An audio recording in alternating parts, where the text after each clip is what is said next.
Alors Pierre, on est jeudi matin, non jeudi après-midi. Jeudi après-midi, oui. Ouais. Début d'après-midi. Et puis la situation est bonne pour toi, tu as deux prospects intéressantes. Alors j'ai deux prospects, disons, réels. Sinon j'en aurais pu avoir 4. Donc oui, disons que j'ai aucun... Pour moi il n'y a que du positif, aucun échec on va dire. Donc oui, pour moi c'est sur bonne voie. Et surtout maintenant il s'agit de faire prospérer les relations. C'est surtout ça, parce que là c'est le début. Le plus facile c'est fait, on rencontre, on convainc. Maintenant, enfin on rencontre plutôt, et maintenant il ne reste plus qu'à convaincre et à faire pousser la petite graine pour voir jusqu'à où ça prend. Le plus dur reste à faire, je pense. Mais sinon oui, c'est sur de bonnes bases. Et toi, tu as été un de ceux qui s'est inscrit le plus tôt. Tu t'es inscrit 3 mois avant le voyage. Hein. Tu as commencé à écrire 3 mois avant le voyage.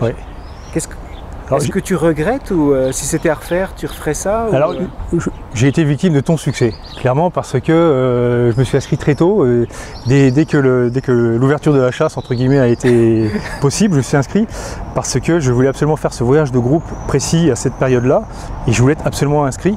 Et dans tes lives et dans tes vidéos, tu sous-entendais que la concurrence, les places allaient être chères, donc je me suis dit, dès que je peux, je m'inscris.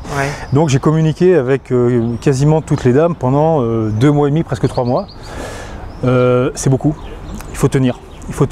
Alors au début on avait des relations écrites régulières, matin, soir, midi, toute la journée. Au fur et à mesure c'était compliqué, il fallait tenir. Parfois avec certaines on s'envoyait un message qu'une fois par jour, certaines même tous les 2 jours. Donc c'est à éviter. Donc je dirais qu'1 mois et demi, au maximum 2 mois, plus c'est difficile. On risque également à ce que l'attention des dames se perde. Chez moi ça a fonctionné, mais c'était dur. Comment tu as réussi à maintenir l'attention des dames? Alors je leur ai dit dès le départ que j'allais partager tout ce que je faisais. Donc dès que j'allais à un endroit, que ce soit au niveau du boulot ou pour mes activités personnelles, j'envoyais des photos. Là j'étais allé par exemple il y a quelques semaines à Strasbourg pour affaires personnelles. Donc photographie, la Petite France, la cathédrale, l'Alsace. Donc photographie, donc j'envoyais. Quand j'allais à Paris, parce que j'habite à Paris, j'allais admettons à un endroit dans les jardins des Tuileries, au Luxembourg, n'importe, une petite photo, et j'envoyais. Je faisais partager ma vie, je partageais mon quotidien, je partageais mes peines, parce que bon, j'ai été obligé de traiter certains dossiers un peu, comment dire, notamment, par exemple le coup de la cathédrale Notre-Dame de Paris qui a brûlé. Hop, une photo, il se passe ça en France, c'est triste, enfin bon, je partageais les moments de ma vie. Donc j'ai réussi à tenir comme ça. Je n'ai pas que parlé de les hobbies, ce que je fais, les passions, non, j'ai partagé les moments de ma vie. Et j'ai tenu comme ça. Plus longtemps, ça aurait été compliqué. 3 mois c'est un maximum. Hein. Faut pas. Non, 2 mois grand maximum. Au-delà, ça devient très compliqué. Surtout quand on est en relation avec moi j'étais en relation avec à un moment donné 7 dames. Déjà 7, c'est dur. Elles arrêtent tous le travail en même temps. Et elles écrivent toutes en même temps. Donc faut suivre le fil de la discussion avec chacune. C'est pas simple. J'ai réussi, mais c'est pas facile. Donc toi tu es militaire. Oui. Et tu voyages beaucoup? Ça m'arrive, je voyage pas beaucoup, mais ça m'arrive. Il m'arrive parfois de partir en mission quelques semaines. Alors je suis militaire, je suis gendarme et je travaille au profit des armées. Donc il m'arrive donc de suivre les militaires dans leur mission. Donc, ou de poursuivre des enquêtes sur les théâtres d'opération. Donc il m'arrive parfois de partir 1 semaine, 2 semaines ou 3 semaines. Je ne pars plus autant qu'avant sur des longues distances, je laisse ça aux jeunes maintenant. Oui, puis tu as fait la Légion étrangère aussi, hein. Ça c'est un fait d'armes majeur. C'était dans une vie précédente, ça, il y a longtemps, j'étais jeune. Il n'y a pas beaucoup qui... Enfin, c'est ce qui se fait de plus difficile au monde, hein. Ce que tout le monde dit dans tous les pays. J'ai survécu. J'ai survécu. Non, oui, c'est faisable. Oui, j'ai commencé ma vie là-bas, oui, tout à fait. Ah, bonjour. Et est-ce que les femmes sont sensibles à ça, au fait que tu sois militaire? Est-ce que tu le sens ça, Alors, quand j'ai fait mes photos chez le photographe professionnel, je me suis dit, en même temps, je vais faire des photos en uniforme, parce que si jamais il m'arrive quelque chose, ils vont coller ma belle photo sur le cercueil. Ouais. Je me suis dit, tant qu'à faire, je fais des belles photos, et puis je t'ai posé la question, est-ce que ce serait une photo en uniforme, ce serait peut-être pas mal, quoi. Ouais. Tu m'as dit, tout de suite, elles apprécient, elles vont adorer. Ouais. Et j'aurais toutes posé la question, mais alors toutes m'ont dit, elles apprécient les militaires, ça leur donne une image du caractère de l'homme. Donc oui, ça m'a servi. Le fait de me montrer une photo en uniforme, ça, oui. Il y a deux choses qui m'ont beaucoup servi, c'est j'habite à Paris et je suis militaire. Ça, c'est quelque chose qu'elle prend en compte, clairement. Oui, Paris, ça fait rêver. Hein. J'ai rien contre Limoges, mais c'est mieux que Limoges. Ouais. Limoges, c'est une très belle ville. Tu habites à Paris ou tu habites à Limoges, l'attention se dirige vers le Parisien, même si je ne suis pas parisien d'origine. Ouais. Oui, tu viens d'Auvergne. Alors, je suis originaire d'Auvergne, du Puy-en-Velay, oui, tout à fait. Ouais. Puis tu aimes la vie à Paris? J'y passerai pas toute ma vie. Mais de toute façon, c'est quelque chose aussi, j'en ai parlé aux dames. Je dis, voilà, pour l'instant, j'habite à Paris. Si jamais ça se concrétise, on irait vivre dans un premier temps donc, sur Paris. Et quand j'ai ma retraite, j'ai ma maison en Auvergne. Ouais. Donc, déjà, je leur ai expliqué ça. Je leur ai montré où ce serait éventuellement, quel serait l'environnement et quelle peut être la vie là-bas. Parce que je ne veux pas les prendre en traître. C'est pas du genre, allez, tiens, on va vivre à Paris, puis dans 4-5 ans, la retraite est là. Allez, au revoir Paris, puis on va à la campagne. Ouais. Donc, je leur ai vraiment expliqué ça. Et c'est quelque chose, je crois, qu'elles ont apprécié.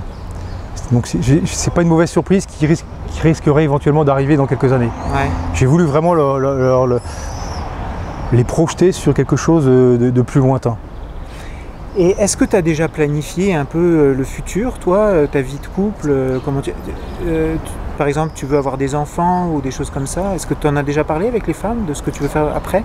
Alors, j'avance petit à petit. J'avance petit à petit, comme je disais, là c'est maintenant que ça commence. La rencontre, c'est finalement le plus facile. Parce que là on est sur une première image. Là, l'une des femmes, j'ai rencontré la première fois dimanche, je l'ai revue hier après-midi, je la revois demain. Je lui ai proposé de venir à Paris, donc c'est prévu qu'elle vienne au mois de décembre à Paris. Et Décembre juillet. Décembre, juillet, le mois prochain, oui. Ouais. Je ne sais pas pourquoi je parle de décembre. Donc on planifie au fur et à mesure et on explique au fur et à mesure des choses. Et les enfants, on n'en a pas parlé parce que bon, elle a une enfant qui est déjà majeure. Moi, j'ai une fille qui est majeure. Il faut qu'on voit en fonction de notre âge. Avoir un enfant, ça ne me pose pas de problème. Au début, quand je me suis inscrit, pour moi, le fait d'avoir un enfant ne me convenait pas du tout. En faisant une recherche intérieure depuis mon inscription, je me suis dit que bon, j'ai une fille qui est grande, je l'ai pas vu grandir malheureusement, ouais. J'ai loupé toute son enfance. Donc le fait d'avoir éventuellement un autre enfant ne me pose pas de problème. Mais ce n'est pas une obligation. Après, ce sera une concertation avec ma future femme. Il va falloir qu'on se mette d'accord, que je prenne en compte ses désirs, son intégration, ouais. Son intégration tout court au niveau de la langue, etc., au niveau culturel, son intégration professionnelle. Donc c'est un ensemble de choses qui va au fur et à mesure se mettre en place. Je ne peux pas dire là maintenant tout de suite, oui, on va avoir un enfant ou on ne va pas avoir un enfant. Ce serait, je pense, un mauvais calcul. Ouais, c'est une excellente approche. Il faut voir en fonction de son intégration. Moi je l'ai vécu déjà plus tôt parce que j'étais déjà marié avec une femme biélorusse il y a plusieurs années. Donc je sais un peu comment ça marche. On ne peut pas planifier à l'avance, voilà, on va se marier à telle date, on va avoir un enfant ensuite. Il faut voir comment elle s'intègre. Ouais. Peut-être qu'elle ne s'intégrera pas, peut-être qu'elle aura d'autres envies, peut-être que sa priorité pour s'intégrer c'est son travail, peut-être que la priorité ce sera la langue, peut-être qu'elle aura plus de difficultés, moins de difficultés. Donc c'est un ensemble de paramètres qu'il faut prendre en compte. Et toi, les critères que tu avais en tête quand tu choisissais les femmes, c'était quoi? Le niveau de langue, l'emploi Non. Alors le premier critère, c'était l'âge. Donc moi j'ai 50 ans, je vais avoir 51 le mois prochain. Je cherchais une dame entre 40 et 45, plus ou moins 2 ans, en fonction disons d'un coup de cœur. Ça c'est la première chose. Ensuite, c'est au niveau des enfants. Dans la mesure du possible, je voulais éviter un enfant mineur, et éviter un garçon. parce que je sais qu'un garçon c'est beaucoup plus compliqué, je vais devoir remplacer son père, ce qui n'est pas toujours facile. Si elle avait des enfants majeurs, ça ne me posait pas de problème. Si elle voulait des enfants, si elle n'en avait pas, ou si elle en voulait, ça ne me posait pas de problème. Une fois que j'avais réduit, disons, dans le panier la quantité, j'ai regardé le physique. C'est un autre critère, on ne peut pas y passer à travers. Le physique, il compte. Ouais, c'est Laurent. Oui, mais attends, parce que on prend l'exemple de Laurent. Laurent, c'est que le physique. Alors que toi, tu as quand même d'autres critères. Le physique, il intervient. Celui qui dit qu'il ne regarde pas le physique, c'est un gros menteur. Ouais. Le physique, il intervient. Elles sont toutes belles. Ouais. Il faut faire un choix à un moment donné. Il y a des véritables canons, quoi. Ouais. Après, je ne cherche pas une poupée Barbie non plus. Ça ne me correspond pas. C'est pas mon truc. Ouais. Mais on a des critères de base. Et moi, j'ai affiné par le physique plutôt. Donc après, dans le panel que j'avais, qui me restait, je crois qu'à un moment donné, sur mes favoris, j'avais plus de 150. 150 ? Ouais, ouais. Une fois que j'avais réduit, alors je réduis donc la nationalité, je réduis ensuite au niveau de la tranche d'âge, je réduis au niveau des enfants, au niveau social aussi, je regardais parce que bon, quelque chose, même si ça ne veut pas dire grand chose, j'ai quand même essayé de catégoriser un peu quelqu'un qui n'a pas un niveau social trop élevé, même si je ne sais pas ce que ça veut dire, ou trop bas. Enfin bon, j'ai essayé de trouver quelqu'un qui me correspondait au niveau social, il me restait encore plus de 150. Bon, physiquement, j'ai choisi physiquement. Donc j'ai choisi celle qui me plaisait physiquement. Ouais, mais t'as pas choisi des top modèles, non, à part une là qui est quand même assez populaire. Ouais. T'as préféré? Oui. Mais ça marche bien d'ailleurs. Ça marche bien. Ouais. J'étais d'ailleurs. Alors, elle en question, dès le départ, c'est la deuxième vidéo que j'ai vue. Quand je vais aller sur le site, c'est la deuxième vidéo. Ah oui, les vidéos pour toi, c'est essentiel. C'est essentiel. C'est essentiel parce que quand on lit un profil tout simple, elles aiment toutes le sport, elles font toutes du fitness, elles aiment toutes voyager. Elles aiment toutes avoir un homme qui s'occupe d'elles, enfin, elles ont toutes les mêmes critères, hein. Ça revient quasiment à la même chose. Donc, du coup on parlait, je ne sais plus là. La vidéo, voilà. Ouais. Donc elles ont toutes sur le profil les mêmes critères.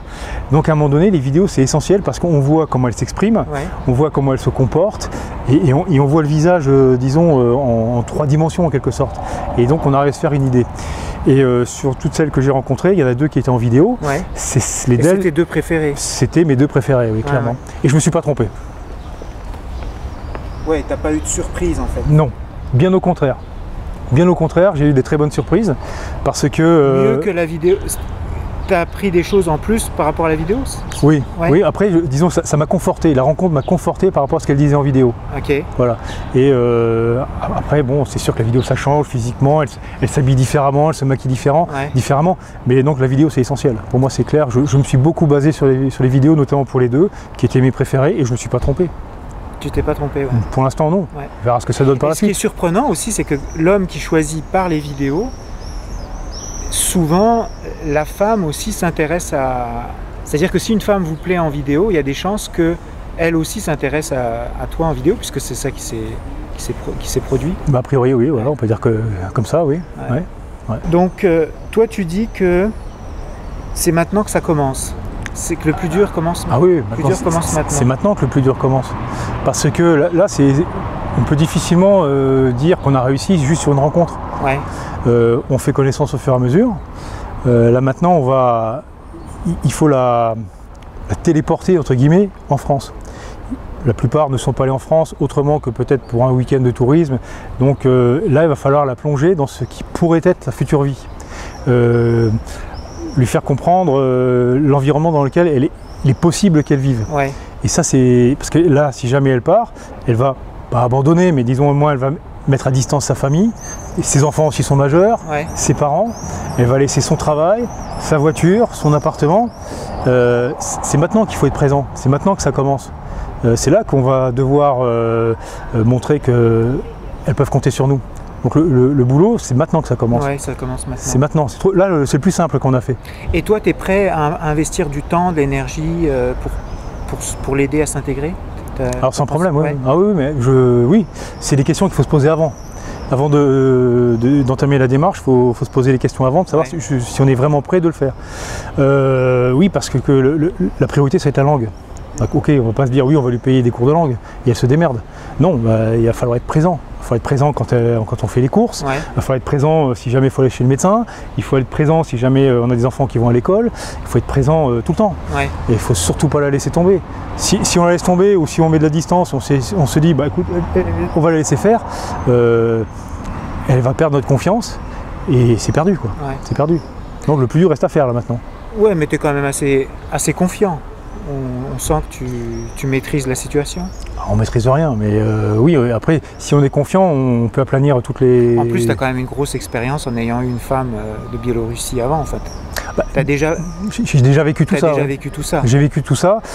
Où c'était plus difficile à l'époque parce qu'il y avait des problèmes de visa avec la Biélorussie qu'on n'a pas avec l'Ukraine. Moi je me suis marié quand j'ai rencontré mon ex-femme, on s'est marié en 6 mois. Il a fallu ensuite lui faire apprendre le français. En plus on a eu un enfant entre temps. Il a fallu qu'elle passe le permis de conduire. Il a fallu qu'elle reprenne des études. Et tout ça en étant moi-même professionnellement occupé, quoi. Donc oui, bah, c'est quelque chose que je connais, quoi. C'est pas facile. Il faut se le dire, hein, c'est pas facile. Ok. Alors, toi, tu as choisi le voyage de groupe. Pourquoi plutôt que le voyager tout seul? Pourquoi ton choix s'est porté sur le voyage de groupe? C'est sur les conseils dans les vidéos. J'ai pu écouter les conseils que tu donnais ou les d'autres adhérents donnaient. J'aurais très bien pu venir tout seul. J'aurais très bien pu le faire tout seul. Je pense que j'aurais peut-être pas eu la même approche. En étant tout seul, on se ferme tout seul, on se ferme et on n'est pas ouvert aux autres. On n'est pas ouvert aux expériences des autres, à la manière de faire des autres. Et je pense que le voyage de groupe, c'est ça. Ça permet de s'ouvrir aux autres, de voir quelles erreurs ils font ou ne font pas. Ou quelles erreurs on fait ou fait pas. Donc c'est ça. Moi je trouve que c'est intéressant. Je ne voyais pas venir tout seul sur un pack 3, admettons, non. Sur un pack 2, éventuellement, sur un week-end, oui, c'est faisable. Mais c'est pas pareil, je veux dire.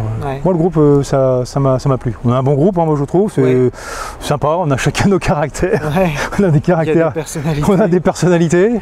Mais non, c'est moi, il y a un très bon groupe, je suis très content. Ouais, ça se passe bien. Je crois qu'on t'a laissé tranquille, je pense. J'ai vraiment rien à faire. Rien à faire. Ouais, c'est ça, quand on choisit les bonnes personnes. Si c'était à refaire, je ne le referais plus. Hein. Pour moi, c'est un seul coup. Hein, où ça marche maintenant ou ça marche pas. Mais si c'était à refaire, oui, je referais sur un voyage de groupe. Oui. Ok. Bon. Ok. Et ton assistante? Alors, important le rôle de l'assistante? Essentiel. Essentiel. Alors j'étais avec Natalia. Natalia me donnait des conseils, je lui demandais des conseils surtout. Qu'est-ce que tu penses de ce qu'elle a dit? Qu'est-ce que tu penses de son attitude? Qu'est-ce que tu penses de ce que je dois dire? Est-ce que je peux poser cette question? Elle me dit oui, elle me dit non. À un moment donné, je lui pose la question, j'aimerais parler de pourquoi elle a divorcé, est-ce que tu penses que je devrais lui demander? Elle me dit pas encore, plus tard. À la fin de chaque entretien, je lui demande qu'est-ce que tu penses d'elle? Alors elle me dit oui, très bien, ou il y a un truc qui ne va pas, ou il y a quelque chose. Donc c'est essentiel qu'on s'entende super bien avec notre assistante, qu'on s'ouvre totalement, qu'on se fasse totalement confiance. Alors je ne sais pas ce qu'elle a dit de moi, mais bon, que du positif. Que du positif. Mais je me suis totalement ouvert sur plein de choses de ma vie interne, personnelle, de mes expériences passées. Et elle l'a pris en compte, je pense, et elle l'a utilisé, elle l'a analysé dans d'éventuelles futures relations avec l'une ou l'autre de ces dames. Et moi, franchement, les assistantes, sans assistante, c'est un suicide. Ouais, quand tu as rencontré ta première femme, c'était quoi? C'était un site de rencontre? Alors, je suis allé voyager à Moscou. J'étais paumé devant le Goum à Moscou. Il y avait une belle nana blonde. Et j'y suis allé au culot, et puis c'est devenu ma femme. Donc comme ça? Ouais, ça marchait peut-être à l'époque. Aujourd'hui, je suis pas sûr que ça marche à Moscou comme ça, mais parce que je l'ai rencontré à Moscou, là, devant la place Rouge, et ça marchait comme ça. Voilà. Je sais pas si à l'époque ça existait, les sites de rencontres dans les années 2000, là. Mais non, moi j'étais en vacances à Moscou, et j'étais paumé devant des inscriptions, là, et je sais pas ce que c'était. Puis une belle petite nana, là, blonde, et je suis allé au culot, et Puis on est resté, je veux dire, parce qu'en plus mon hôtel était pas loin de là où elle habitait, donc on s'est revus. Et puis je suis revenu à Moscou, elle est venue en France, je suis revenu, parce qu'elle est biélorusse, je suis allé en Biélorussie. Puis un jour, j'ai dit, écoute, tu viens, je fais un visa de 3 mois. Et pendant la période des 3 mois, on s'est mariés et puis voilà. Et pourquoi ça n'a pas marché? Parce que tous les hommes vont se poser la question. C'est mon travail. J'étais gendarme à l'époque. Enfin, je suis rentré en gendarmerie après mon mariage. Et le travail de gendarme au début de ces années, c'est un travail qui prenait énormément de temps. J'avais des nuits complètes dehors. À l'époque, j'étais en brigade. Hein, des nuits complètes en intervention, des week-ends en intervention. J'étais jamais là. J'étais jamais là. J'étais toujours hyper stressé. J'étais dans un endroit où il y a une grosse délinquance. Donc je partais le matin, on ne sait jamais si on rentre. Donc ça s'est dégradé tout simplement. Ça s'est dégradé. Et puis au bout de 10 ans, je me suis porté volontaire pour partir en Afghanistan. Et alors on va dire à une femme russe que son mari veut partir en Afghanistan, c'est la goutte qui a fait déborder le vase. Ah ouais, donc tu combattais les Russes finalement? Parce que les Russes et... Ah non, on était avec la force, l'ISAF, donc les Français, les Américains, les Anglais. Mais les Russes aussi étaient en Afghanistan. Ouais, mais c'était bien avant, c'était dans les années 90, enfin les années 80 plutôt. Ah ok. Voilà. Mais bon, forcément, dans la mémoire collective russe, l'Afghanistan, c'est une catastrophe. Avec des milliers de morts, des milliers de blessés, des gens traumatisés. Donc pour elle, elle avait cette image-là. Donc elle se disait, voilà, je vais faire la même chose que l'armée russe à l'époque. Et ça a fait totalement capoter notre mariage, quoi. Mais bon, ce qui a fait capoter notre mariage, c'est effectivement mon boulot, clairement. Aujourd'hui, je suis au bout de ma carrière, je suis à la retraite dans quelques années. J'ai une fonction très particulière qui me permet d'avoir du temps libre, qui me permet d'être beaucoup plus au calme. Donc moi, je me revois maintenant reconstruire une famille. Ne plus refaire les erreurs que j'ai faites dans le passé. Bah, je te souhaite tout le meilleur, oui, Pierre. Ça va le faire. Et ça va marcher. Ça va le faire. Je te remercie. Ça va marcher.